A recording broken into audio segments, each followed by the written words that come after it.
नमस्कार। नमस्कार। मेरे दोस्त, हमारा दोनों का प्रोफेशन अलग है।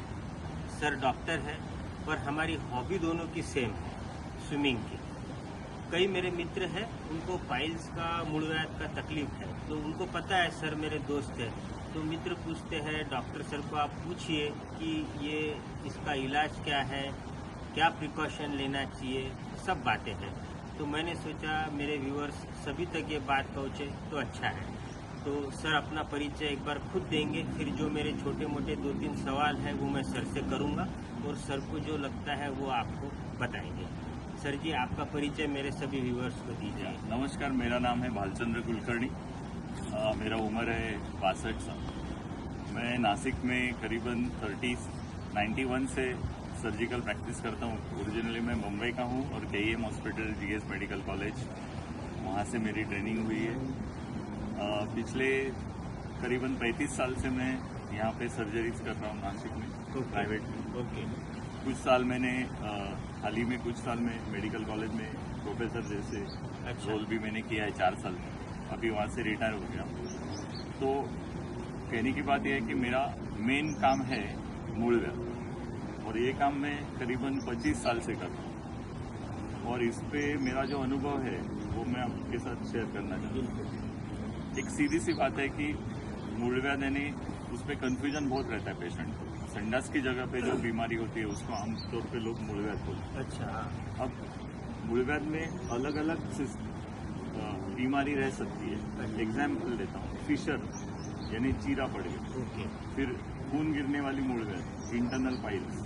या। बाहर आके ठनकने वाले कोम, एक्सटर्नल पाइल्स। ओके। फिर वहाँ पे समझो मवाद हो गई, बस हो गई, फोड़ा हो गया, तो वो पेरियनल एब्सेस, वो फूट गया और उसमें से पानी बहते रहा तो फिस्टूल। अब ये तो 5-6 टाइप के तो है, और भी छोटे मोटे रहते हैं, 10 की करीबन प्रॉब्लम रह सकते हैं।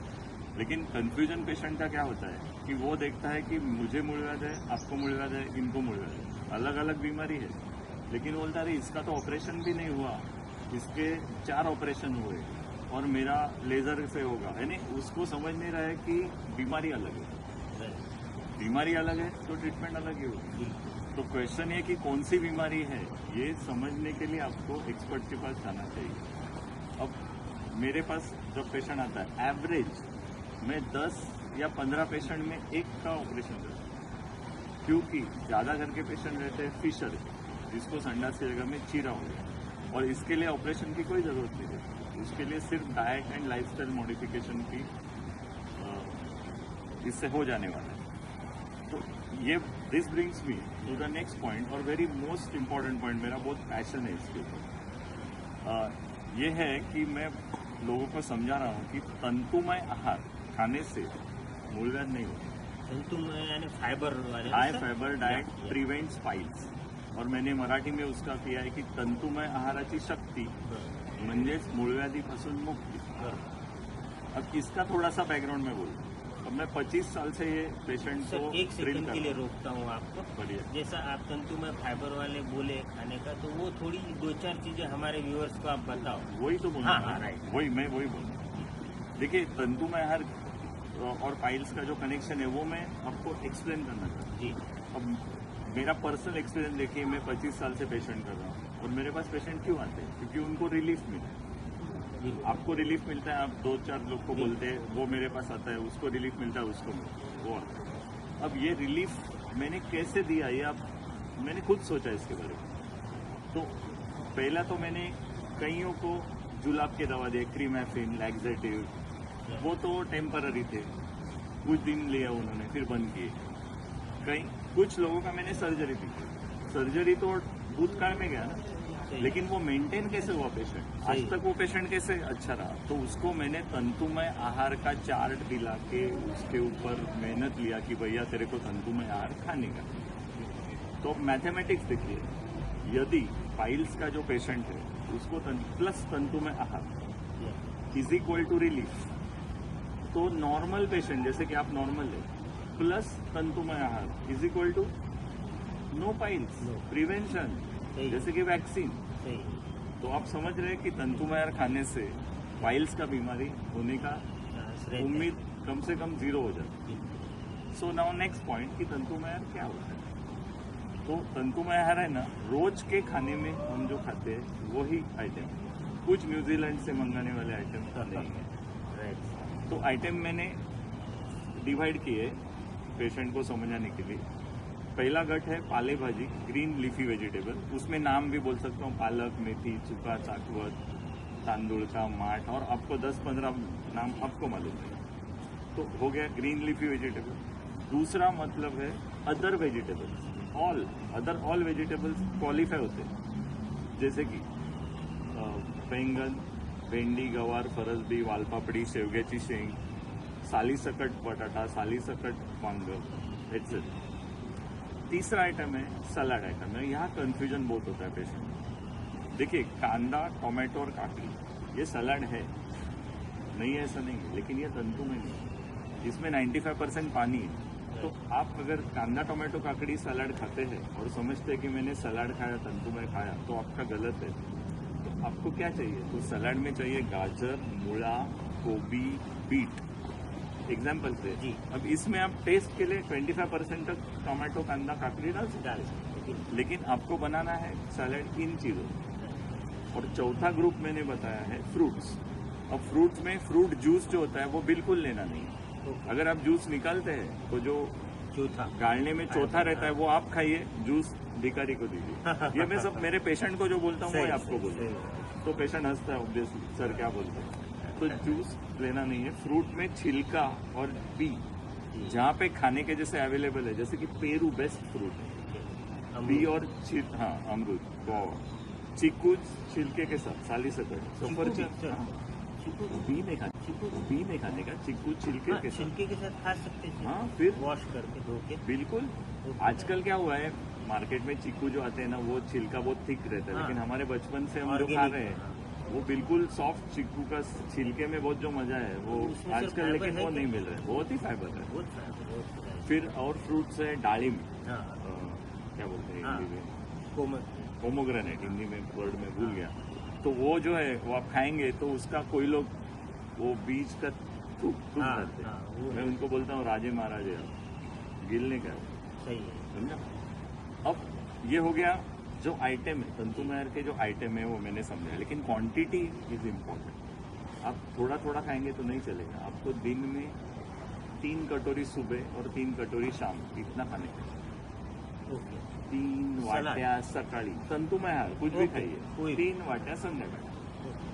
अब आप बोलेंगे सर ये कैसे क्या पॉसिबल है, तो मैं आपको एक्सप्लेन करूँगी। आप 3 चपाती खा रहे हैं मान लो, और भाजी खाते हैं, कोशिम्बीर खाते हैं, तो आप 3 चपाती और 1 वाटी भाजी खा रहे हैं, राइट। तो आप ऐसा करिए 3 वाटी भाजी खाइए। एक चपाती। सर चपाती 3 का 1 ही हो गया, तो क्या हो गया, अच्छा है ना तेरे लिए, तेरा वजन कम होएगा, तेरा कार्बोहाइड्रेट कम रहेगा, तेरे को डायबिटीज नहीं होएगा, तेरे को हार्ट अटैक नहीं होएगा, कोलेस्ट्रॉल नहीं होएगा, गॉलस्टोन नहीं होएगा और ओबेसिटी नहीं होएगा। क्या बात। इतने सब बोनस फायदे। साइड इफेक्ट मिल रहे हैं तेरे को, सही है। और आपको खिलाना है तंतुमय रोज के खाने। भले तीखा तलेला का क्या अलाउड है, बिल्कुल। तीखा तलेला अलाउड है। अब सर मैं अगर गाजर का कोशिम्बीर तीखा बना के खाऊंगा ना तो मैं 3 क्या 10 कटोरे खाऊंगा, बिल्कुल खाऊं, मेरे को कोई प्रॉब्लम नहीं है। हमारे सिस्टम से तीखा खाने से संडास में तकलीफ नहीं होती। ओके। अगर आपको पर्सनली हो रही है तो आप मत खाओ, अलग बात। सही बात। तो इस तरह से अगर तंतुमय आहार आप खाते हैं तो आप मेरे पास आने का ही नहीं है एज अ पेशेंट। मेरा प्रैक्टिस डूबने दो, कोई सही प्रॉब्लम बात नहीं, बोली। मेरे को कोई प्रॉब्लम नहीं, मेरा प्रैक्टिस डूबेगा नहीं क्योंकि डूबेगा। इतना सिंपल आइटम है।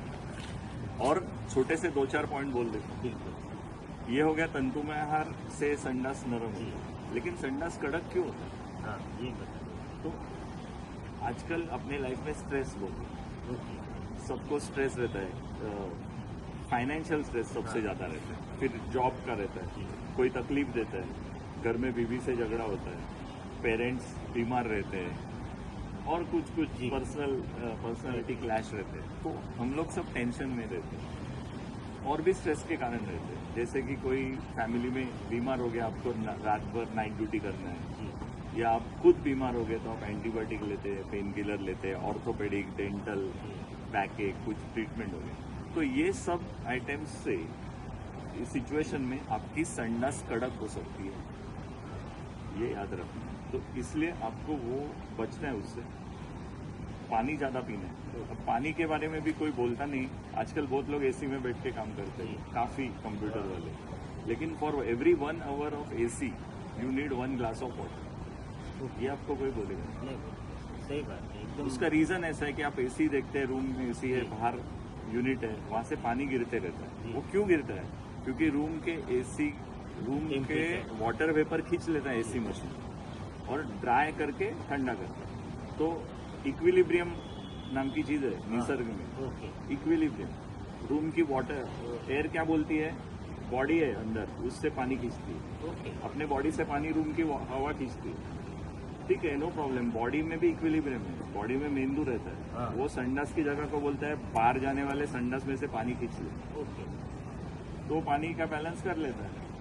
रही बची संडास, वो कड़क हो जाती है। और वो घसीट के बाहर आती है, वही प्रॉब्लम है। बहुत बड़ी तो बात। आपको पानी पीना है ज़्यादा, for every hour in AC 1 glass of water. These are things which help people. सही है, नहीं तो फालतू में आपको कड़क संडास होगी, आपको चीरा पड़ेगा, आप मेरे पास पहुंचे भी नहीं तो आपका कोई ऑपरेशन भी कर सकते। सही है। मैं तो ऑपरेशन इसकी करता ही नहीं फिशर, अच्छा, बिल्कुल नहीं करता। मेरे पेशेंट फिशर के वैसे ही अच्छे हो जाते हैं। अभी समझो 10-15 साल के बाद पेशेंट आता है, अरे तू क्या को है, तेरे को क्या हुआ? वो सर मेरे को कुछ नहीं इसको लेकर, अच्छा, मेरे को हाँ, आपने 10 साल पहले ट्रीटमेंट दिया, मैं अच्छा हूँ विदाउट ऑपरेशन अच्छा। तो ये मैसेज मैं देना चाहता हूँ कि तंतुमय आहार खाइए और मूल व्याध से बचिए।